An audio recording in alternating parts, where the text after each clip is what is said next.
আমরা দাঁড়িয়ে আছি কলকাতার বুকে গড়ে ওঠা একটি অন্যতম মহাকাশ গবেষণা কেন্দ্র ICSP অর্থাৎ ইন্ডিয়ান সেন্টার ফর স্পেস ফিজিক্সে। এখানে যে শুধুমাত্র উচ্চমানের গবেষণা হয় তাই নয়, এর পাশাপাশি এই প্রতিষ্ঠান ছাত্রছাত্রী এবং মহাকাশপ্রেমী মানুষদের জন্য সারা বছর জুড়ে নানান রকম কর্মসূচি গ্রহণ করেন। এই প্রতিষ্ঠানের গ্রাউন্ড ফ্লোরে প্রায় 7,000 স্কোয়ার ফিট জুড়ে রয়েছে একটি অনবদ্য মিউজিয়াম। আর কি নেই সেখানে? রাইট ব্রাদার্সের সেই প্রথম ফ্লাইট মডেল থেকে শুরু করে বর্তমানে অত্যাধুনিক যে স্পেসশিপ রয়েছে সেই সমস্ত মডেল এখানে রয়েছে, এবং পাশাপাশি রয়েছে বিভিন্ন নোবেল লরিয়েটদের নথি এবং অসাধারণ অসামান্য দুষ্প্রাপ্য সব সংগ্রহ। আজকে একটি বিশেষ দিন, এই প্রতিষ্ঠানের 27তম প্রতিষ্ঠা দিবস। সেই উপলক্ষে আজ 10ই ডিসেম্বর এখানে একটি আলোচনা চক্রের আয়োজন করা হয়েছে, এবং এই আলোচনা চক্রের মূল আকর্ষণ ক্যাপ্টেন শুভাংশু শুক্লা, যিনি প্রথম ভারতীয় মহাকাশচারী। আন্তর্জাতিক স্পেস সেন্টারে কাটিয়েছেন 18 দিন, এবং তার সঙ্গে ছিলেন পৃথিবীর বিভিন্ন দেশের আরও 3 জন মহাকাশচারী। বিজ্ঞানের বিভিন্ন বিষয় নিয়ে এরা গবেষণা করেছেন। আসুন আমরা দেখি আজকের এই অনুষ্ঠানে বিভিন্ন কর্মসূচিতে কী রয়েছে। ICSPর অভিনব মহাকাশ মিউজিয়ামটি ঘুরে দেখেন শুভাংশু শুক্লা। তার গাইডের ভূমিকায় থাকলেন ইনস্টিটিউটের অধিকর্তা সন্দীপ চক্রবর্তী। মিউজিয়ামের নতুন সংযোজন শুভাংশু শুক্লা গ্যালারির উদ্বোধন করলেন তিনি নিজেই। এরপর প্রেস কনফারেন্সে সাংবাদিকদের মুখোমুখি নানা প্রশ্নের উত্তর দিলেন Shubhanshu. What do you think? What is the future of science in India? I think the future is very bright. Already, we as a nation have established very bold ambitions for ourselves with missions like Mission Gaganyaan, Bharatiya Antariksh Station, and landing on the moon. And there is a lot of excitement in this particular domain that I can see personally. And I do feel that it is going to be a very exciting field in the next 10 to 20 years to see it evolving at such a rapid pace that I'm witnessing right now. So it is surely very exciting. So what will be your message for the youngsters? Because all of us are very much excited to hear from you so that they can also be like you.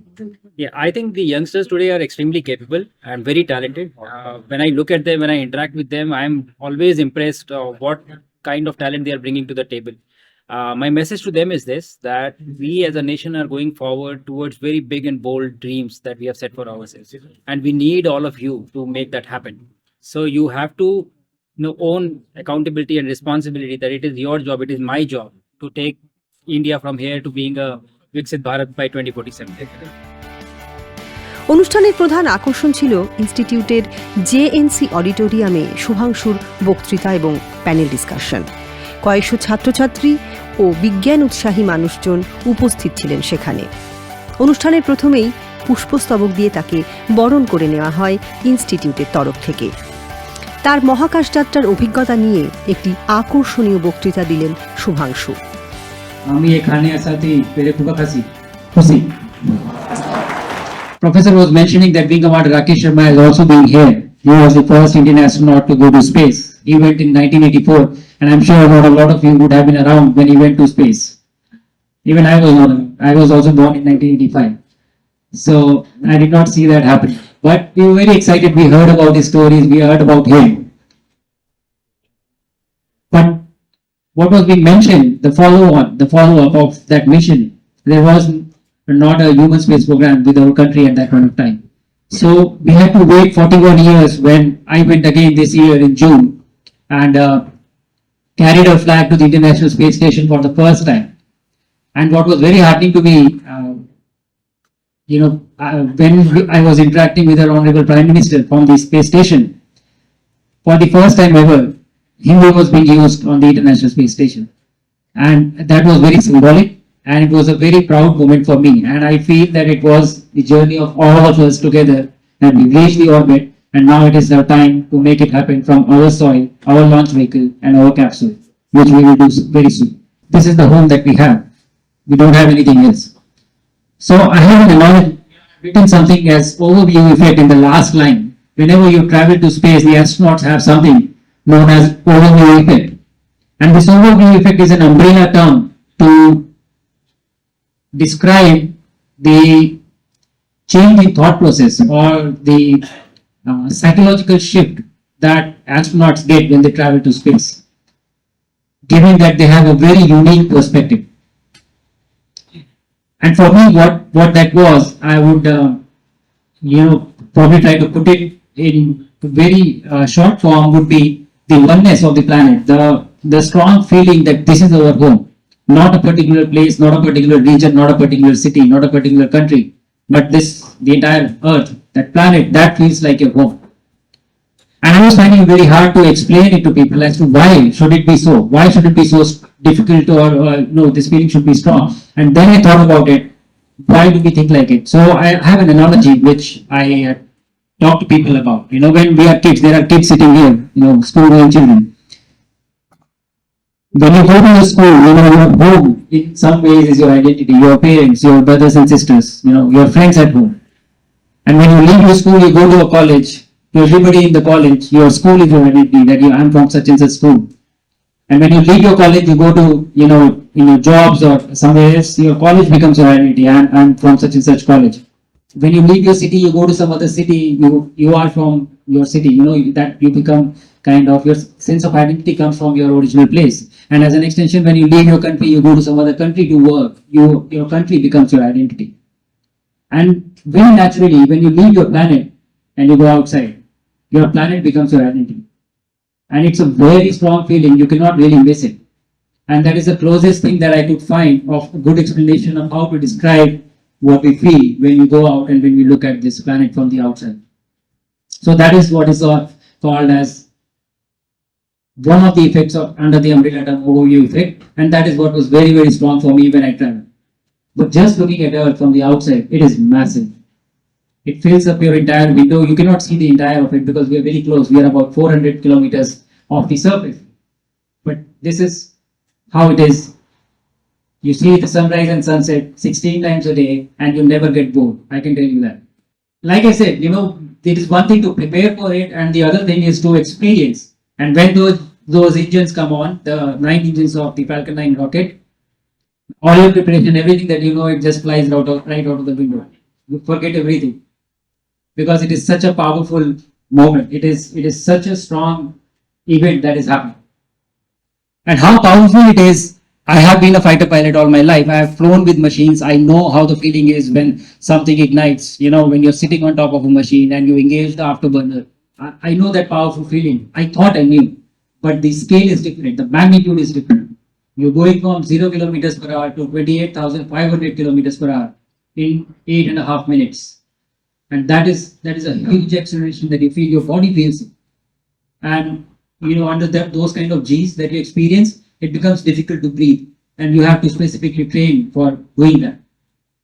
So it was a very fascinating experience for me to just go through this exercise. And we were very excited. It was like a high-powered, I would say, a roller coaster ride.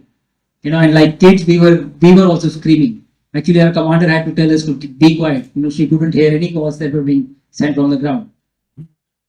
And space is two things. It is a lot of fun. There is no doubt about it. It is extremely fun to be there. But it is also very disorienting. The concept of space, you really don't understand. We are three-dimensional beings. We call ourselves three-dimensional beings. But even if you look at the setting of this room, all of you are sitting on chairs. Everybody is standing on the floor. Nobody is hanging by the ceiling. Nobody is on the wall, right? But in space, you can do that. That you really understand how to use the three-dimensional space. I remember my second day, I had to navigate across a module. And there was a NASA astronaut who was carrying out her experiment right in the center of the module. She had set up her entire experiment there. So there was no space for me to go. That is what I felt because I had gone from Earth. So I sat down and I was waiting. Then there is this other astronaut who comes up to me and she says that, Shuks, what are you doing here? And I tell her that I need to go the other side. And she says, then why don't you go? And I show her, but she's in the way. And this one, she starts laughing. And she takes me by my hand. She takes me to the ceiling and tells me, walk here. And that is the time, your mind switches, it flips. It understands that this is how space is different. You are not restricted to, one plane. You can do anything. So then we have started having days that today is the day of, walking on ceilings, or today is the day of walking on starboard, wall. And we would just navigate on that wall. And the other concept is the microgravity itself. All of you would be aware that it is not that gravity is not there in space. There is gravity, but because you are in a free fall around Earth, that is why you don't experience gravity. You experience microgravity. Yeah. So look at this. I'm trying to change camera lens. Both of them are. So this is what the mind has to get used to this concept when you get to space, that it is okay to let go of things. And after 6 or 7 days, you're really comfortable. You are leaving things, 10 different things, doing your work, collecting them back. And the other interesting concept is the concept of weightlessness. A lot of us would be very happy if we were to weigh ourselves in microgravity. I think, we will not weigh anything. We'll be light as feather because there is no weight. But there is mass. You have to be careful when you're moving things. But you can lift heaviest of objects with just one hand. And that was one key attribute because of which we could make the space station. Because it was not possible for us to send everything from ground at the same time. You could not put everything inside the modules and then launch them. They would be too heavy. So heavy equipment was launched later on, and the astronauts have assembled them while they were on orbit. And it was possible because there is no weight. You can move things around easily. But you have to be careful about the mass. This is my commander, Dr. Peggy Whitson, who almost has 700 days in space. Most experienced American astronaut as of now. She's trying to move a heavy bag. The bag is bigger than her in a way, and it is used to transport heavy cargo. I will let you guess what is inside this bag, but you can look how careful she has to be to hold it. She can lift it, but she has to be careful of the momentum.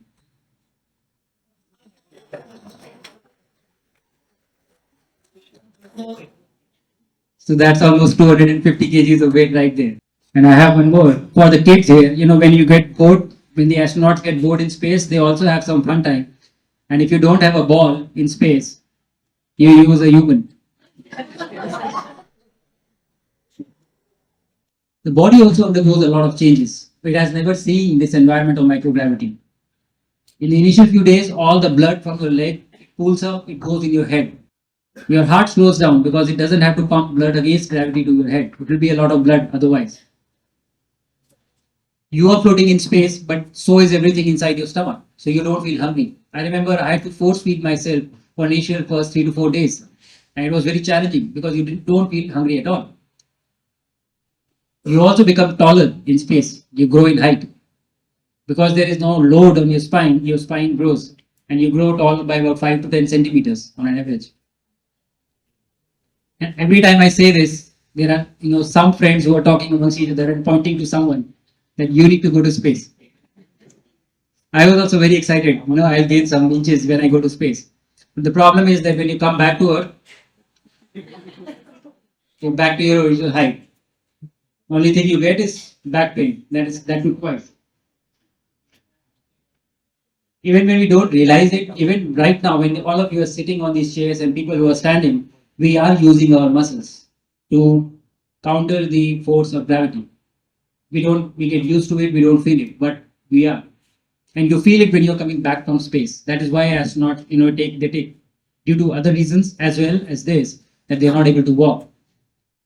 But in microgravity, there is absolute no use of muscles to count. There is no gravity, so you're not using them. So in my 20 days of space, I lost about 5 kgs of weight, and out of which 4 kgs was muscle mass. That is how quickly the degradation happens when you're in space. The other aspect of my mission was conducting science in space.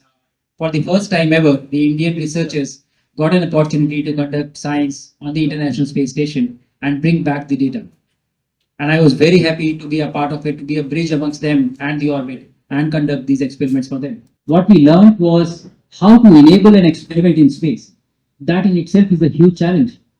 What we can do something simply on ground in a lab, if you want to do the same thing in space, it's another challenge altogether. The experiment, the myogenesis experiment I did, one of the experiments that I did in space, again, to look at the problem of muscle atrophy. It was such a complex experiment that had to be done to contain the fluid in a container, how to provide nutrition to it every second day, how to keep it in the refrigerated environment. Everything has to be learned. Even the smallest of things, how to use syringe, how to use pipettes, everything you have to learn, and you have to understand how to enable it. So I think that was our biggest learning.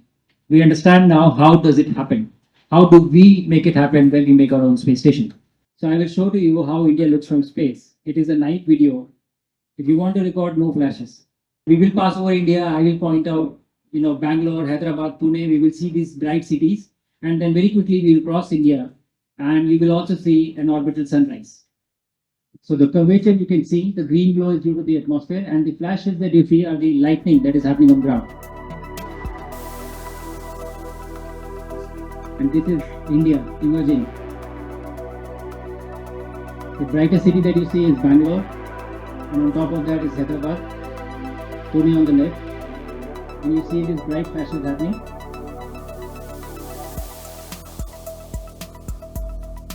And we've crossed India, this much of time. And that's the sunrise.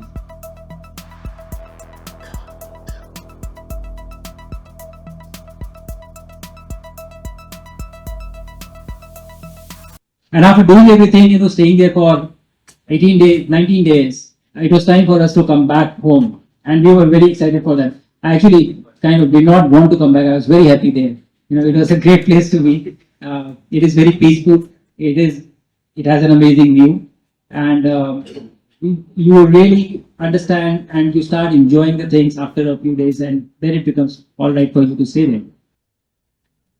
But all that energy that I was talking about, when you go to space, when you want to come back, that has to be dissipated. You have to stop the vehicle. It is moving at same 8 kilometers per second around the Earth. How do you stop it? You stop it through the atmosphere. And when you stop it through the atmosphere, it generates friction and heat. And that heat is not ordinary heat. It is almost as hot as sun, 4,000 degrees plus. That is the kind of temperature that is around the capsule. So the entire capsule becomes a big fireball because when it is decelerating in the atmosphere. And when you come back to Earth, again the same thing. As when you go to orbit, everything is new for your body. Now when you come back, the Earth becomes a new environment. And it is difficult for you to get used to this, to adapt to this.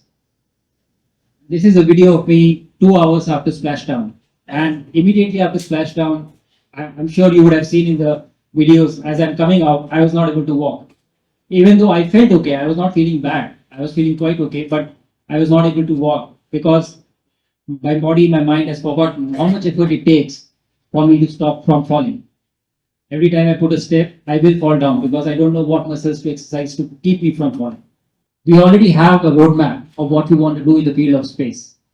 We have Mission Gaganyaan, which is launching an Indian into space and bringing them back safely. And after that, we'll have the Bharatiya Antariksh Station, which is making our own space station. And eventually landing on the moon by 2040. This is all laid down in the Space Policy 2023. But these are not easy tasks, or these are not easy goals. These are extremely challenging.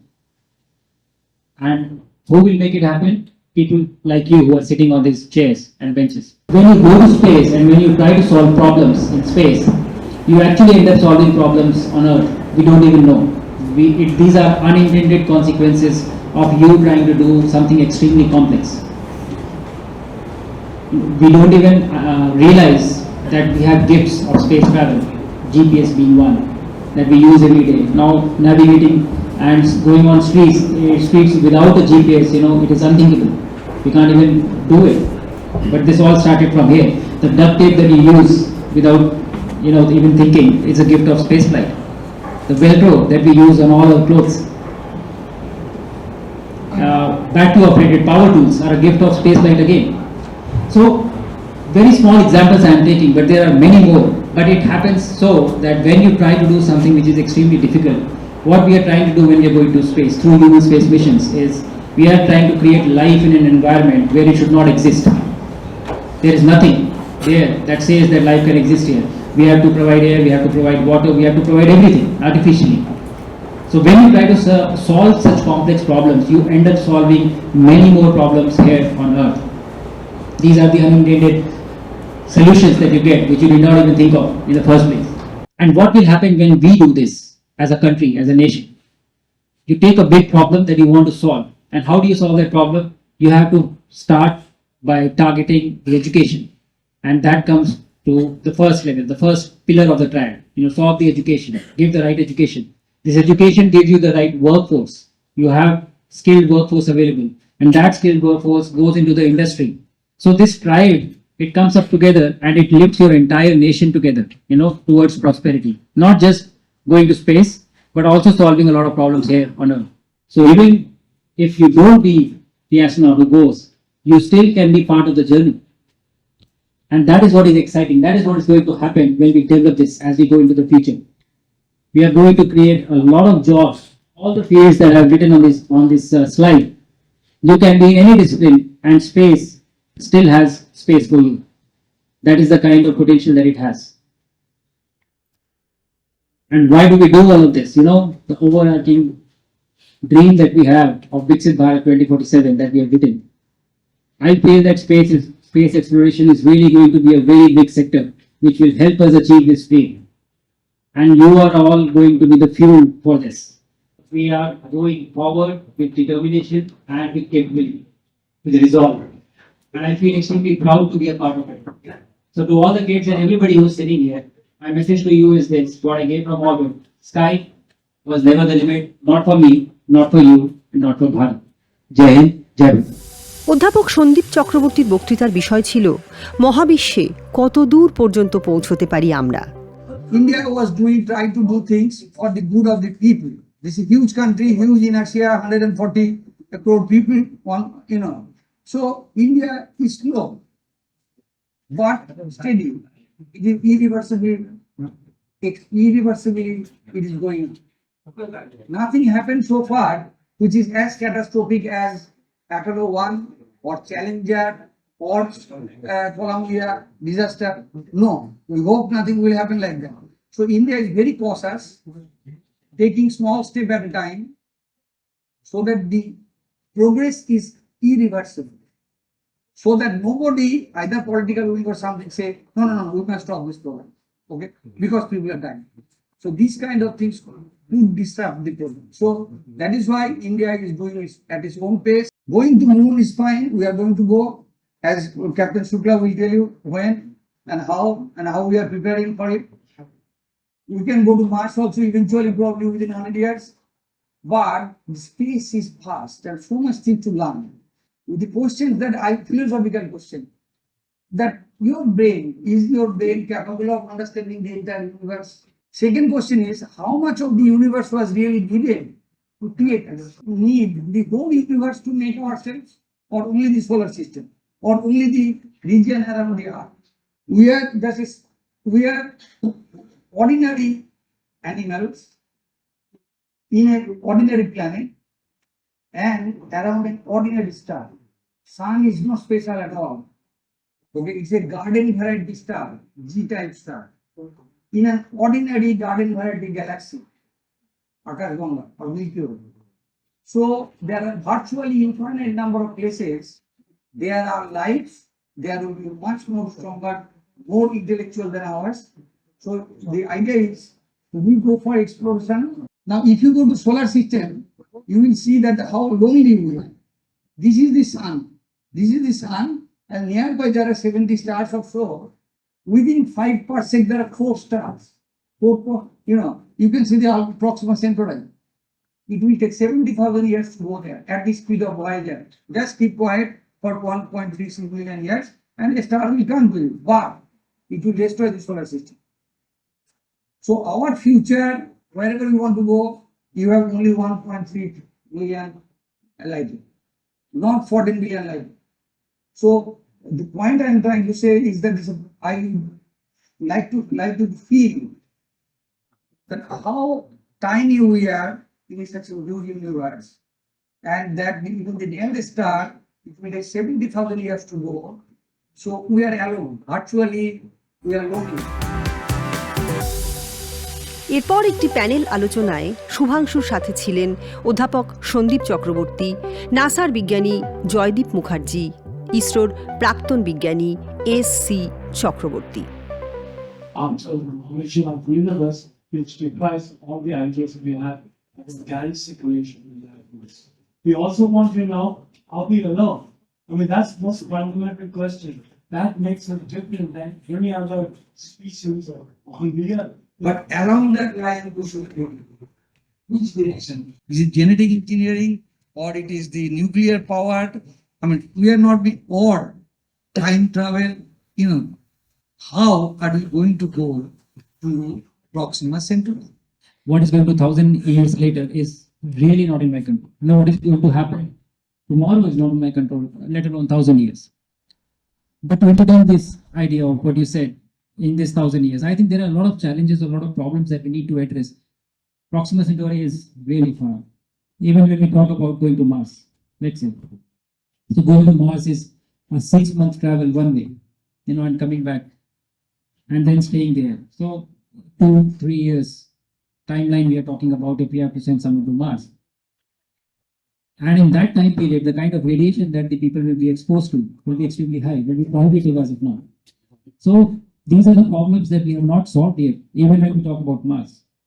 So I think Proxima Centauri is so far away that I think the proportion that we are talking about, the time that it takes for us to get there, how to preserve someone. So this is what the problem is. When you talk about genetic engineering, or when you talk about advanced propulsion or time travel or wormholes or warp drive, whatever it is, whichever concept, whichever theoretical concept we talk about, the challenge is that we don't have enough time in the human lifespan to reach there and do something meaningful.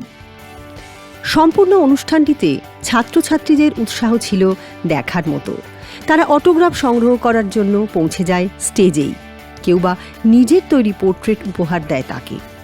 প্রশ্নোত্তর পর্বে ছাত্রছাত্রীদের সাথে যোগ দেয় খুদেরাও।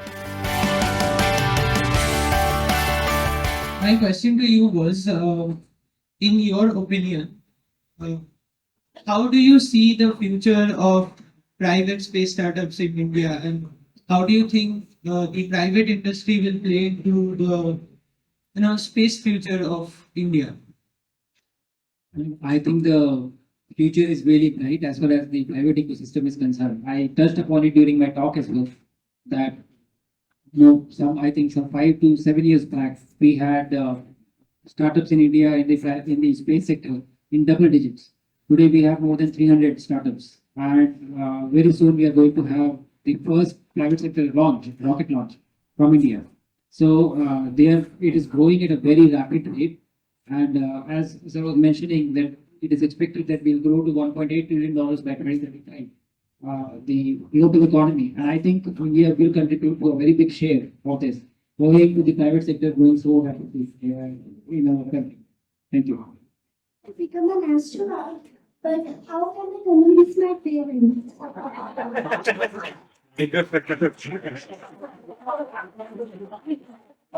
they here? Are they with you? Are they here if it's wrong? Please stand up. Have parents should stand up first. I feel very insecure when